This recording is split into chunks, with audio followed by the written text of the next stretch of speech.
Good morning, नमस्कार। क्षेत्र मिति इंग्लिश में इसको मेंसुरेशन बोलते हैं।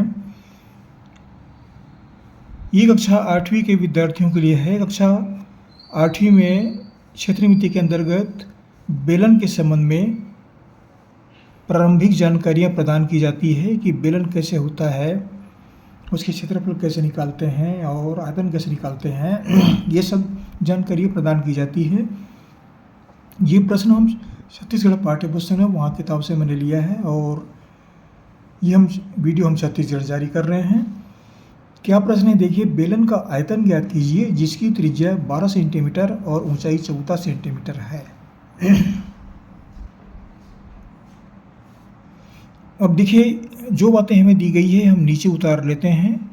प्रश्न को हम नीचे ले आते हैं। हमें क्या निकालना है? बेलन का आयतन निकालना है। बेलन का आयतन ये हमको ज्ञात करना है। हमें क्या दिया गया है? त्रिज्या। त्रिज्या बराबर 12 सेंटीमीटर है। त्रिज्या को r से व्यक्त करते हैं, रेडियस r से। और ऊंचाई को h से व्यक्त करते हैं और ये जो हमको दिया गया है 14 सेंटीमीटर दिया गया है। इतनी बातें हमको दी गई है। यहाँ पर हमने एक चित्र लिया है, चित्र के माध्यम से समझ सकते हैं। इसको नामकरण कर देते हैं हम। A, B, C, D ये केंद्र बिंदु है, ये O है, इसको F ले लेते हैं या कुछ ही मान सकते हैं आप। तो O से लेकर के F तक की दूरी जो है ये H कहलाता है और ये जो है 14 सेंटीमीटर है। ये हमको दिया गया है। और त्रिज्या ये O से लेकर B तक की दूरी, ये AB जो है व्यास कहलाता है और OB और OA ये दोनों बराबर होते हैं, ये त्रिज्या कहलाते हैं, ये भी त्रिज्या कहलाते हैं। ये त्रिज्या है। ये F से लेकर के C तक की दूरी, F से लेकर D तक की दूरी, ये त्रिज्या कहलाता है। ये तो ये त्रिज्या हमको दिया गया है 12 सेंटीमीटर। ये प्रारंभिक जानकारियाँ थी। अब देखिए, बेलन का आयतन निकालना है। बेलन का आयतन ज्ञात करना है।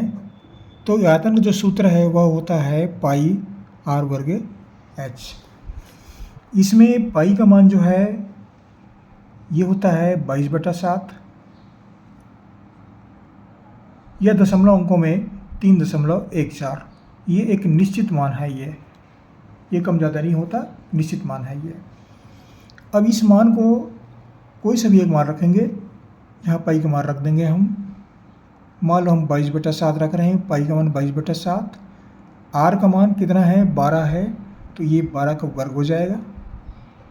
r का वर्ग मतलब 12 का वर्ग और h बराबर है 14। इसको फिर से हल करते हैं तो 22/7, ये 12 का वर्ग है तो 12 को 2 बार गुणा करेंगे। जितना घात होता है उतने ही बार गुणा करते हैं, गुणित 14।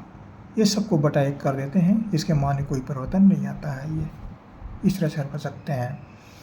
अब देखिए, 7 एकम 7 और 7 दूनी 14, ये कट जाएगा। अब क्या बचा? जो बच गया है ये हरण कुछ भी नहीं है, अंश में है, उसको फिर से ले आते हैं। 22 गुणित 12 गुणित 12 गुणित 2 इतना बचा है। अब इसको चाहे तो गुणा कर लीजिए। ये 12 12 144, 144 को फिर 2 से गुणा कीजिए, 288, फिर 22 से गुणा कर दिए, निकल आता है ये। अब इसको हम क्रम से गुणा करते जाते हैं, 2-3 स्टेप में हो जाएगा ये। इसको गुणा कर देते हैं। 12 दूनी 24 का 4, हासिल आया 2, 12 दूनी 24 और 2 26, ये दोनों बच गए। तो ये 12 गुणित 2 हुआ। अब फिर इसको 12 से गुणा कर देते हैं, फिर 2 से बाद में गुणा करेंगे। तो 12 चौक 48 का 8, हासिल आया 4, 12 छेक का 72, 72 और 4 76 का 6, हासिल आया 7, 12 दूनी 24, 24 और 7 31, 31 3168 गुणित 2, फिर गुणा कर दो इसको, तो 2 अट्ठे 16 का 6, हासिल आया 1, 2 से 1 का 12, 1 13 का 3, हासिल आया 1, 2 कम 2 1 3, 2 तिया 6, 2 अट्ठे 16, यहाँ पर ये 6 है, ये 6336 घन सेंटीमीटर।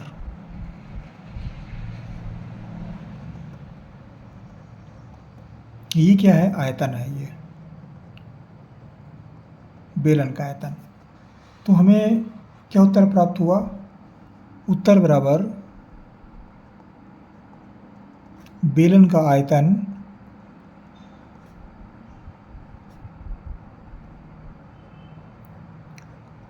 बराबर 6336 घन सेंटीमीटर। या इसी को इस तरह से भी लिखते हैं, 6336 सेंटीमीटर क्यूब, ऐसा भी लिखते हैं। दोनों का अर्थ एक ही है, अलग अलग नहीं है, एक ही अर्थ है